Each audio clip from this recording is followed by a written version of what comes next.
says, "Oh, I want to sell the property." He says, "Well, I'll buy it. How much do you want?" She says, "Whatever the case is, 300 euro, 1,000 euro, whatever the case is." He buys it off her. Now it's worth several million euro. 10 times the amount. It's irreplaceable. You can never build there again.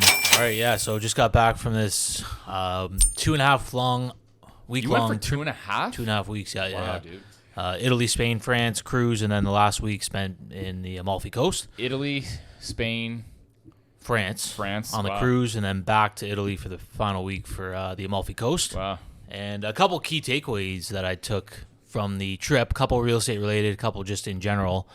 The number one takeaway was just what we were talking about before the podcast, which is, man, it just, the productivity there just seems so low. Like I felt very unmotivated when I was there, and I feel like it is a cultural kind of... Specifically where?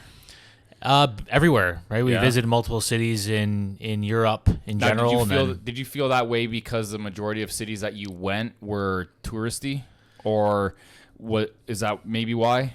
Well, it's... Or did I you think kind of mingle with like a lot of within the local areas and? Well, we went to major cities, right? Like Rome is a major city, 2 million population approximately. Barcelona, packed, right? So yes, they were touristy. Yes, there's tons of tourists there, but also there's also potential for, like, I don't feel that way when I'm in Toronto. Yeah. Right? And Toronto's a tourist city. New York's a tourist city. Sure, yeah. So I don't know if I can blame it on that, but there's certainly major tourists. What I found was that they rely on the tourists to line their pockets without anybody really thinking outside the box. Okay. That was kind of the impression that I got. Yeah. And one example was we rented a boat for a day, and a local guy was the driver of the boat, like a young guy, probably around my age. Really cool guy. Like I like the guy a lot. He fit right in with us, all that. And just talking about... Where was this? The Amalfi Coast. Okay. Yeah. So just talking about his life, and it's like, oh, what do you do? Do you own the boat? All that stuff. And he says, no, I drive the boat for 6 months a year.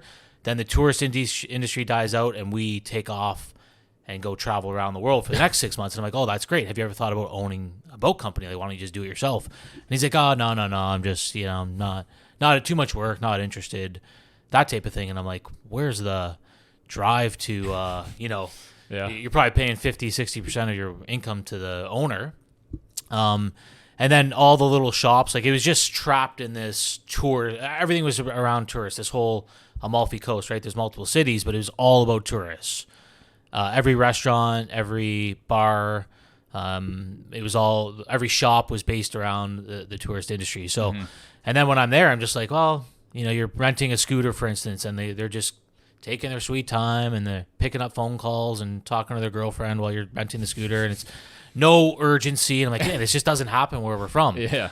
And on one end, you kind of like it Yeah. because you realize, like, back home, can be a bit of a rat race. Yeah. But at the same time, you can see why the European economy might be, in general, weaker than the U.S. and the Canadian economy. Yeah.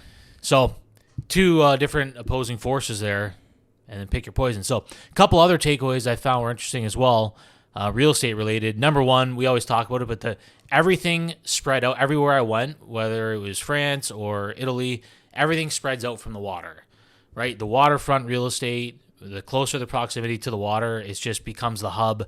That's where everything gets centered around, whether it's business, high-end real estate, luxury real estate, like all that stuff gets concentrated around the water.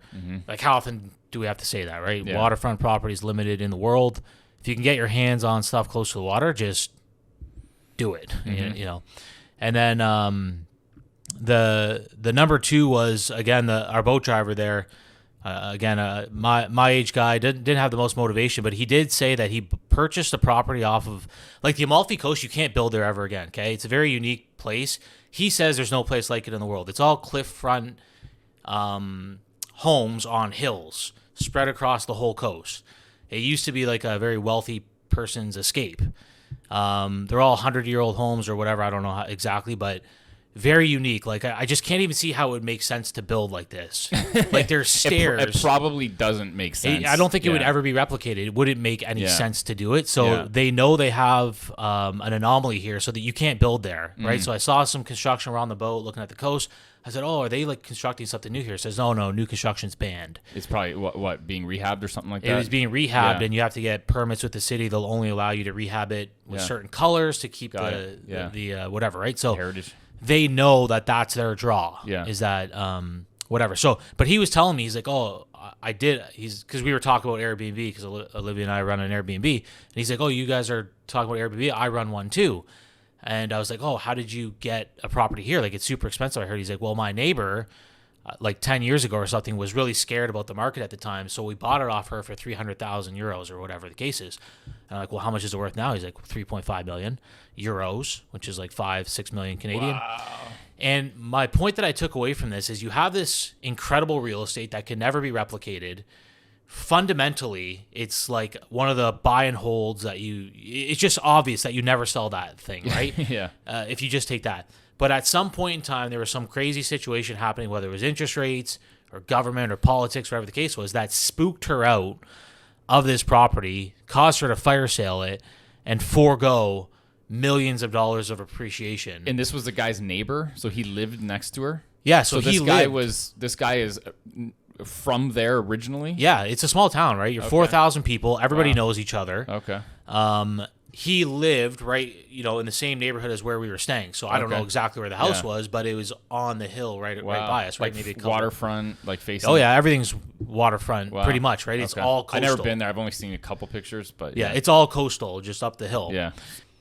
So he lived on the actual cliffside or whatever on the waterfront, and yeah.